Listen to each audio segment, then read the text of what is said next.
Mi mejor amiga lloró en mis brazos cuando mi esposo murió. Me juró que siempre estaría a mi lado, que ahora éramos familia. Yo le creí. Lo que no sabía es que ella ya llevaba meses traicionándome.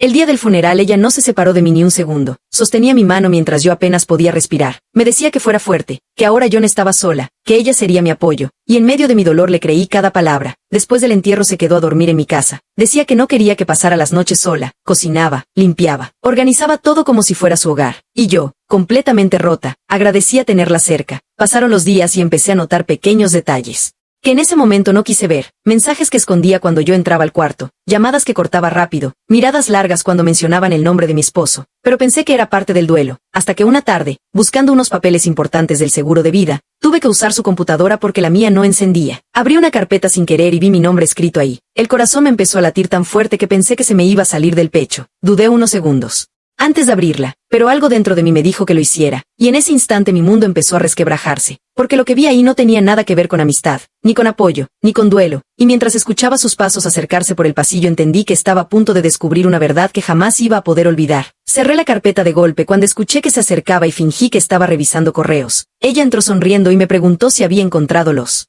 documentos. Asentí con la cabeza tratando de controlar el temblor en mis manos. Esa noche casi no dormí. Las imágenes volvían una y otra vez a mi mente. Capturas de mensajes, fotos que no debía ver, conversaciones donde ella y mi esposo hablaban con una confianza que nunca tuvieron frente a mí. Al día siguiente actué como si nada. La abracé. Le agradecí por quedarse conmigo y por cuidarme. Y mientras ella sonreía sentí una mezcla de asco y miedo que me cerraba la garganta. Empecé a prestar atención a todo, a sus horarios, a sus salidas, a la forma en que respondía cuando sonaba su teléfono. Cada gesto confirmaba que algo estaba muy mal. Una tarde salió diciendo que iba al supermercado y tardó horas en volver. Cuando regresó traía bolsas que no coincidían con el tiempo que estuvo fuera. Esa noche revisé de nuevo su computadora mientras se duchaba y descubrí más archivos ocultos, transferencias de dinero, fechas marcadas en el calendario, notas donde hablaban de planes que claramente no eran recientes. Entendí que la traición no había empezado después de la muerte de mi esposo, venía de mucho antes, y eso fue lo que más me dolió, darme cuenta de que mientras yo confiaba en los dos, ellos ya habían construido algo a mis espaldas. Sentí rabia, pero también miedo, porque ahora vivía bajo el mismo techo con alguien que me había mentido durante meses, alguien que conocía mis rutinas, mis debilidades, mis miedos. Esa noche le escuché hablar por teléfono en voz baja.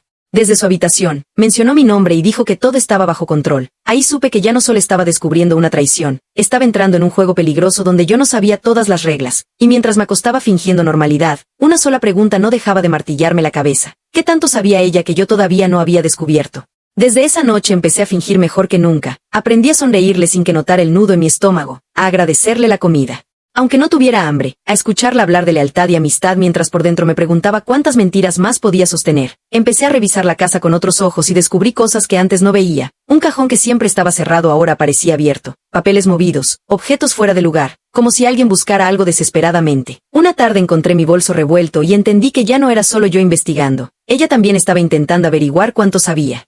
El miedo empezó a mezclarse con rabia, pero no podía enfrentarla todavía. Necesitaba entender hasta dónde llegaba todo esto. Revisé mensajes antiguos y encontré conversaciones fechadas meses antes de la muerte de mi esposo. Hablaban de cansancio, de planes, de empezar de cero, de dinero, mucho dinero. Y ahí apareció algo que me heló la sangre. Una conversación donde ella le preguntaba si yo sospechaba algo y él respondía que no, que yo confiaba ciegamente, que siempre había sido así. Sentí náuseas al leer eso, porque era verdad. Yo había confiado en los dos sin cuestionar nada. Esa noche ella llegó tarde y traía un perfume distinto, uno que reconocí de inmediato porque era el mismo que usaba mi esposo. Cuando le pregunté dijo que era nuevo, pero sus ojos evitaron los míos. Empecé a grabar audios en secreto, cada llamada, cada conversación, cada comentario fuera de lugar, porque ya no estaba segura de nada, ni siquiera de mi propia seguridad. Una madrugada me despertó un ruido en el pasillo y la vi parada frente a la puerta de mi habitación, inmóvil, como si dudara si entrar o no. Cerré los ojos fingiendo dormir y sentí como el aire se volvía pesado. Después de unos segundos se fue, pero su sombra quedó grabada en mi mente. Al día siguiente me dijo que estaba preocupada por mí, que me notaba distante, que yo podía contarle todo. Y en ese momento entendí que su mayor miedo no era perderme como amiga, sino que yo descubriera la verdad completa, porque había algo más, algo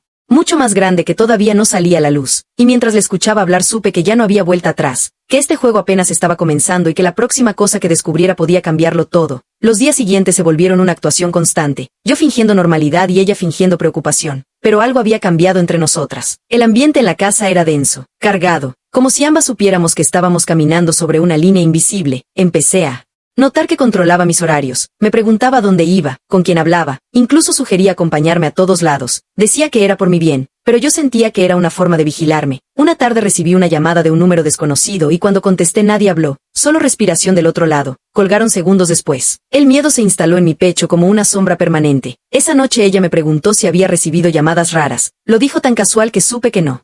Era una coincidencia. Revisé de nuevo su computadora y encontré un correo que me dejó sin aire. Un intercambio reciente donde hablaba con alguien sobre documentos faltantes y sobre asegurarse de que yo no hiciera preguntas innecesarias. Ahí entendí que no estaba sola en esto, que había alguien más involucrado, alguien que yo no conocía. Empecé a escribir todo en un cuaderno que escondí fuera de la casa. Fechas, frases, comportamientos, porque mi memoria ya no me parecía suficiente. Una noche. Discutimos por algo mínimo, un vaso roto, pero su reacción fue desproporcionada. Me gritó que yo no sabía nada de sacrificios, que había cosas que se hacían por amor aunque otros no las entendieran. En ese momento vi algo en sus ojos que nunca había visto antes. No era culpa, era enojo, como si yo fuera un obstáculo. Después se disculpó llorando y diciendo que estaba estresada, pero yo ya no le creía nada. Empecé a dormir con la puerta cerrada con llave y a guardar mi teléfono. Conmigo incluso la ducha. Cada ruido me hacía saltar, cada silencio me ponía peor, hasta que una madrugada encontré algo debajo de la puerta, un sobre sin remitente. Lo abrí con manos temblorosas y dentro había una sola hoja con una frase escrita a mano que me heló la sangre, porque no era una amenaza directa, era peor, era una advertencia disfrazada de consejo. Y en ese momento supe que la verdad que estaba a punto de descubrir no solo iba a destruir amistades, iba a poner en riesgo mucho. Más de lo que yo imaginaba. Leí esa frase una y otra vez tratando de entender quién la había escrito y qué sabía realmente. El mensaje decía que debía dejar de hurgar donde no me correspondía si quería seguir tranquila. No había nombres ni firmas, solo esa advertencia que me hizo sentir observada incluso dentro de mi propia casa. Guardé el papel temblando y fingí normalidad al día siguiente, pero ya no podía ignorar la realidad. Alguien más estaba involucrado y sabía que yo estaba cerca de descubrir algo. Empecé a cambiar pequeñas rutinas, salía a horas distintas, apagaba el celular cuando hablaba con ciertas personas y dejé de usar el wifi de la casa. Mientras tanto ella se volvió más atenta que nunca, me hacía preguntas constantes, quería saber cómo me sentía, si había pensado en vender la casa, si ya había averiguado lo del dinero. Cada palabra suya sonaba ensayada, como si siguiera un guión. Una tarde encontré en su bolso un recibo arrugado de una clínica privada con una fecha que coincidía con los últimos días de vida de mi esposo. El corazón se me aceleró porque yo nunca supe de esa visita. Jamás me habló de esa clínica, y cuando la enfrenté fingiendo curiosidad dijo que era una consulta vieja. Pero su voz se quebró apenas un segundo, lo suficiente para confirmar mis sospechas. Esa noche escuché que hablaba por teléfono en el patio. Decía que yo estaba empezando a comportarme raro, que había que apurarse, que no podían cometer errores ahora. Grabé todo desde mi habitación con el celular pegada a la pared. El miedo ya no era solo emocional, era físico. Sentía que algo podía pasar en cualquier momento. Empecé a dejar notas escritas por si me ocurría algo, mensajes que escondí en lugares donde ella no buscaría, porque entendí que la traición no solo había sido amorosa o económica. Había capas más profundas que todavía no alcanzaba a ver, y mientras la veía dormir tranquila en la habitación de al lado, con mi vida completamente desordenada por sus mentiras, una sola idea me quitaba el aire. Si ella estaba tan desesperada porque yo no siguiera investigando, ¿qué era exactamente lo que estaba intentando ocultar y hasta dónde sería capaz de llegar para que yo nunca lo descubriera? A partir de ese día empecé a sentir que la casa ya no era un lugar seguro. Cada objeto parecía tener ojos. Cada silencio pesaba demasiado. Ella comenzó a llegar más tarde y a salir sin avisar, y cuando lo hacía dejaba su habitación cerrada con llave, algo que nunca había hecho antes. Una tarde mientras limpiaba encontré una bolsa escondida en el fondo del armario que no reconocí. Dentro había documentos doblados, copias de mi firma, papeles del seguro y un contrato incompleto donde figuraba su nombre como beneficiaria. Sentí que el suelo se movía bajo mis pies. Entendí que no solo habían planeado robarme, habían preparado todo para que yo no tuviera salida. Guardé los papeles donde no pudiera encontrarlos y esa noche la vi revisar el armario con desesperación, fingiendo buscar ropa, pero yo sabía exactamente qué estaba buscando. Empezaron las indirectas, comentarios sobre mudarse juntas, sobre que yo necesitaba a alguien que tomara decisiones por mí, sobre lo frágil que estaba emocionalmente, como si quisiera construir una historia donde yo no fuera capaz de defenderme. Una madrugada desperté con un fuerte dolor de cabeza y un sabor amargo en la boca. Recordé el café de la noche anterior que ella me había preparado y decidí no beber nada que no sirviera yo misma. El miedo se volvió instinto. Empecé a confiar solo en eso. Recibí otro mensaje anónimo diciéndome que el tiempo se estaba acabando, que no jugara a ser valiente, y cuando levanté la vista del teléfono ella estaba parada en la puerta observándome, preguntándome con voz suave si todo estaba bien. En ese momento supe que ya no era solo una traición del pasado, era una amenaza presente, algo que seguía en movimiento, algo que todavía no mostraba su forma final, y mientras fingía sonreírle entendí que la próxima pieza que descubriera no solo iba a cambiar la historia, iba a decidir quién de las dos iba a salir de esta casa con la verdad, y que no a partir de esa noche dejé de fingir tranquilidad por dentro, pero por fuera me volví aún más dócil, más frágil, más dependiente, exactamente como ella parecía querer verme. Le dije que me sentía confundida, que tenía miedo de quedarme sola, que no sabía manejar el dinero ni las decisiones importantes. Vi cómo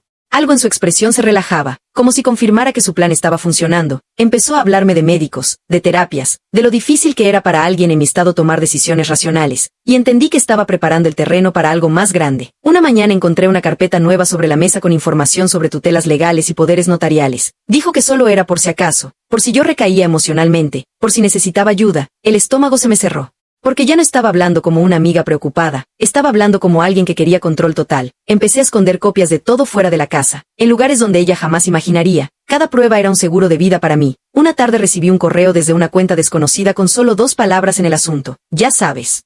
El cuerpo se me heló. Al abrirla encontré una foto tomada desde la calle, una foto mía entrando a la casa. No estaba sola en esto, alguien me seguía. Alguien reportaba cada movimiento. Esa noche ella llegó más cariñosa que nunca, me abrazó largo, demasiado largo, y me dijo que pronto todo iba a estar resuelto, que yo solo tenía que confiar. Mientras hablaba acariciaba mi cabello como si yo fuera una niña, y en ese gesto entendí algo aterrador. Ella no me veía como una persona, me veía como un obstáculo que estaba a punto de desaparecer de su camino. Empecé a dormir con la ropa puesta y las llaves escondidas, preparada para salir corriendo si era necesario. Cada sonido del teléfono me hacía sobresaltar. Cada auto que se detenía frente a la casa me parecía una amenaza, y aún así seguía actuando, porque sabía que el primer error lo tenía que cometer ella, no yo, porque cuando alguien se siente ganador baja la guardia, y mientras lo observaba moverse segura por la casa, creyendo que yo estaba rota y dominada, yo solo pensaba en una cosa: si ella estaba tan cerca de ganar, ¿qué estaba dispuesta a hacer para asegurarse de que yo nunca pudiera contar mi versión de la historia?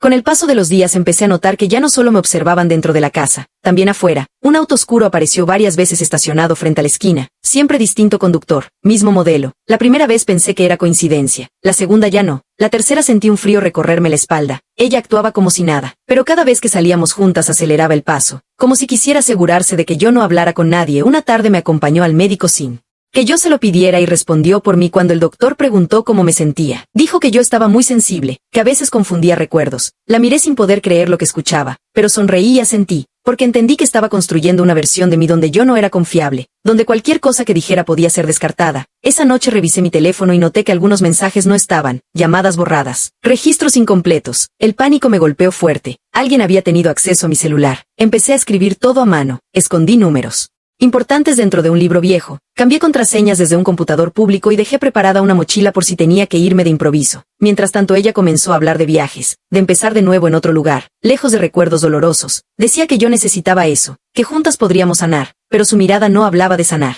hablaba de cerrar un ciclo a su manera. Una madrugada me desperté con la sensación de que alguien estaba en mi habitación. Abrí los ojos lentamente y vi su silueta parada junto a la cama. No se movía, solo me observaba. Fingí seguir dormida mientras el corazón me golpeaba tan fuerte que pensé que le escucharía. Después de unos segundos se fue sin hacer ruido. Me quedé despierta hasta el amanecer entendiendo algo que me aterraba aceptar. Ya no se trataba solo de dinero ni de traición, se trataba de control, de silencio, de eliminar cualquier posibilidad de que yo hablara. Y mientras amanecía, con la casa envuelta en un silencio pesado, supe que la siguiente jugada ya no dependía de mí, dependía de ella, y que cuando la hiciera, nada volvería a ser igual. La mañana en que todo terminó entendí que no podía seguir esperando. Tomé la mochila que había preparado en silencio y salí de la casa sin mirar atrás. Entregué cada prueba, cada grabación y cada documento a las personas correctas y por primera vez en meses respiré sin miedo. Supe que la verdad, aunque tarde, siempre encuentra la forma de salir a la luz, y que las traiciones más peligrosas no siempre vienen de extraños sino de quienes se ganan tu confianza poco a poco. Aprendí que el amor mal entendido puede convertirse en control, que el silencio también puede ser una forma de violencia y que escucharse a uno mismo a tiempo puede salvarte la vida, porque no todas las heridas se ven, pero todas dejan marca. Y hoy, lejos de esa casa y de esa falsa amistad, solo me queda una reflexión que nunca voy a olvidar. A veces perderlo todo es la única forma de recuperarte a ti misma. Ahora dime tú, ¿hasta dónde habrías llegado por descubrir la verdad y qué habrías hecho si la persona en la que más confiabas hubiera sido tu peor enemiga?